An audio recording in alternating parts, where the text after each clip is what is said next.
Stop right there. Before you scroll past this video, ask yourself, do you actually know what rights you have in your marriage?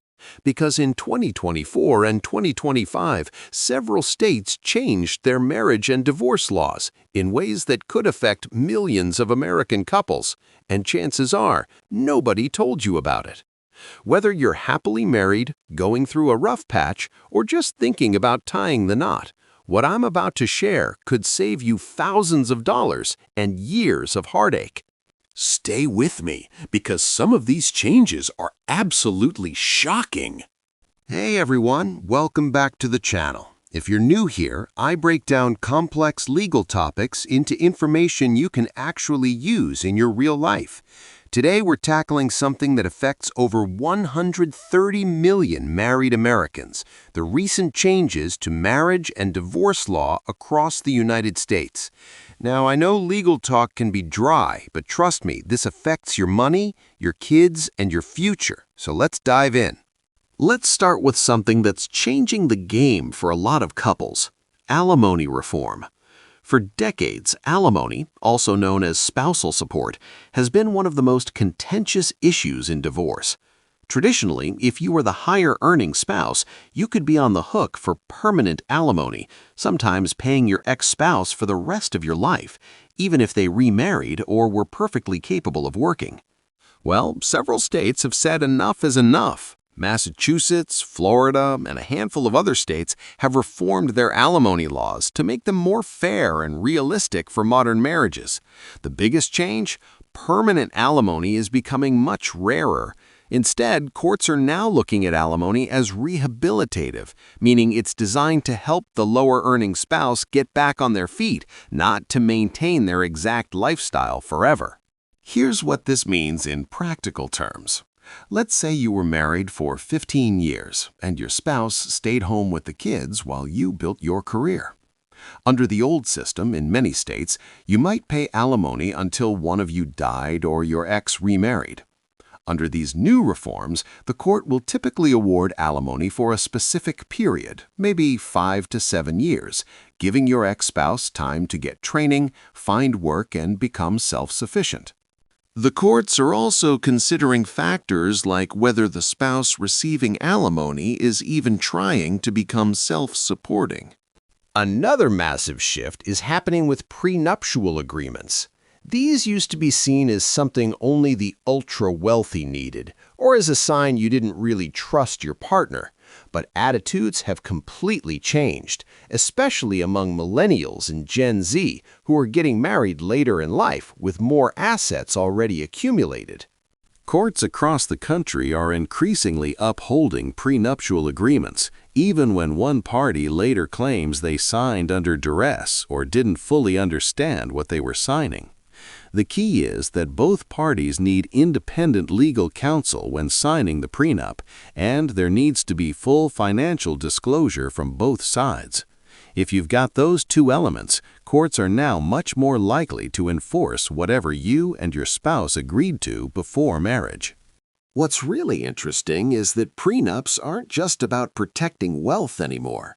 Modern prenuptial agreements are addressing things like what happens to pets in a divorce, how student loan debt will be handled, and even social media behavior during and after the marriage. I'm not kidding. Some couples are including clauses about posting pictures of each other online and what happens to those posts if the marriage ends. Now let's talk about something that's affecting millions of families: child custody and parenting time. The biggest trend here is the move toward equal parenting time, or what some states call 50-50 custody. In the past, it was common for mom to get primary custody and dad to get every other weekend and maybe a dinner during the week. That model is rapidly disappearing. States like Arizona, Kentucky, and Missouri have passed laws that create a presumption of equal parenting time, unless there's a specific reason why that wouldn't work. This means if you're going through a divorce with kids, the starting point is now that both parents will have the children roughly half the time, and the parent arguing against this arrangement has to prove why it shouldn't happen. This is a huge shift, and it's affecting child support calculations too.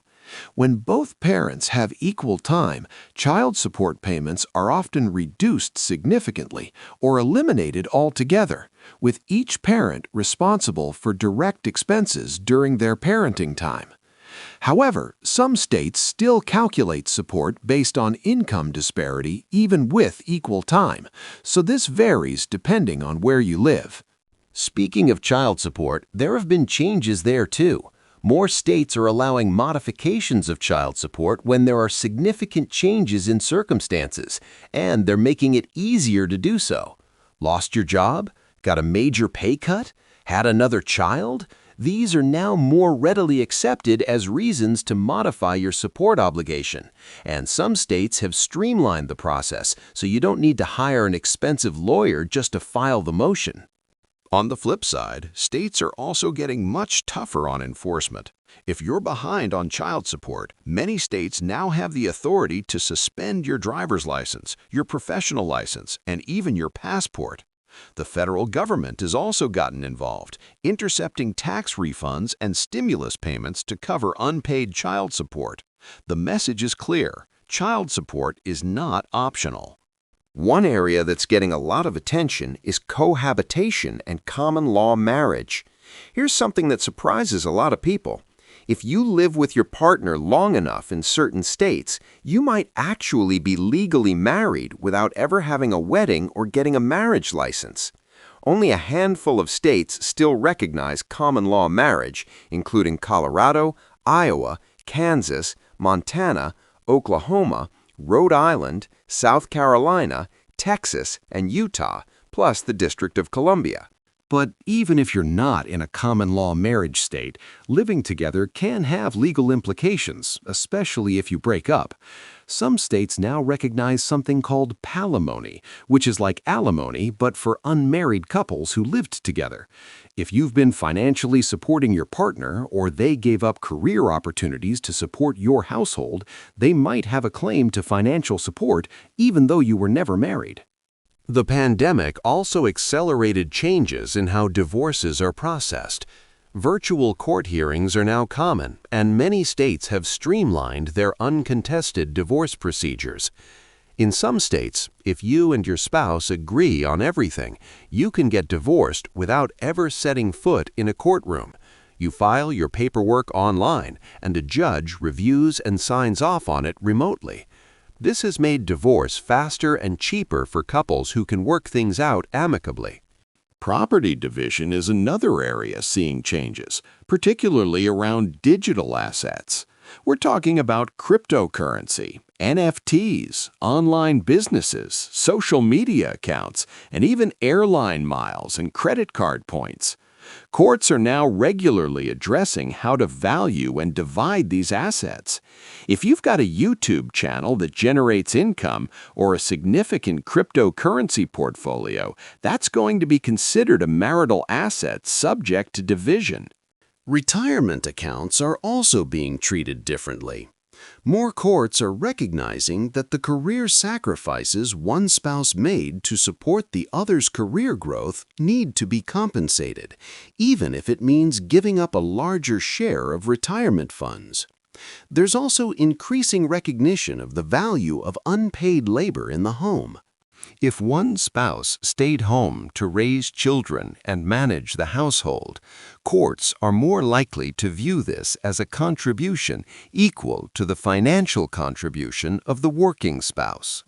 Domestic violence protections have been strengthened in many jurisdictions. It's now easier to get restraining orders, and the definition of domestic violence has expanded beyond physical abuse to include emotional abuse, financial abuse, and coercive control. Some states have passed laws making it easier for domestic violence victims to break leases, get their addresses sealed in court records, and obtain temporary support orders quickly. Here's something that affects people in the military. There have been updates to how military pensions are divided in divorce. The 20/20 rule, which said a spouse needed to be married to a service member for at least 20 years with 20 years of overlapping service to get direct payment of retirement benefits, is being applied more flexibly. Courts are finding creative ways to ensure fair division even when these exact criteria aren't met. For couples with significant assets, there's been a shift in how businesses are valued and divided.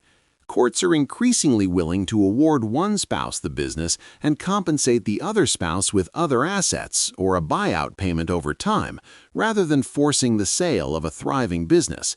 This protects both spouses' interests while recognizing the practical reality that some businesses can't easily be divided. So there you have it, the major changes in marriage and divorce law that every husband and wife in America should know about. The bottom line is this: the legal landscape of marriage is evolving to reflect modern relationships, modern assets, and modern values. Whether that's good or bad depends on your situation, but knowledge is power. If you're married or thinking about getting married, consider talking to a family law attorney in your state about how these changes might affect you.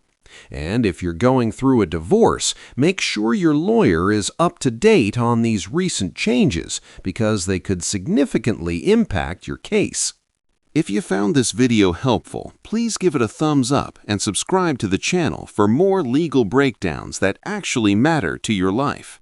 Drop a comment below and let me know, were you aware of any of these changes? What surprised you most? And if there's a legal topic you'd like me to cover next, let me know. Thanks for watching, and I'll see you in the next video. Remember, protect yourself, know your rights, and stay informed.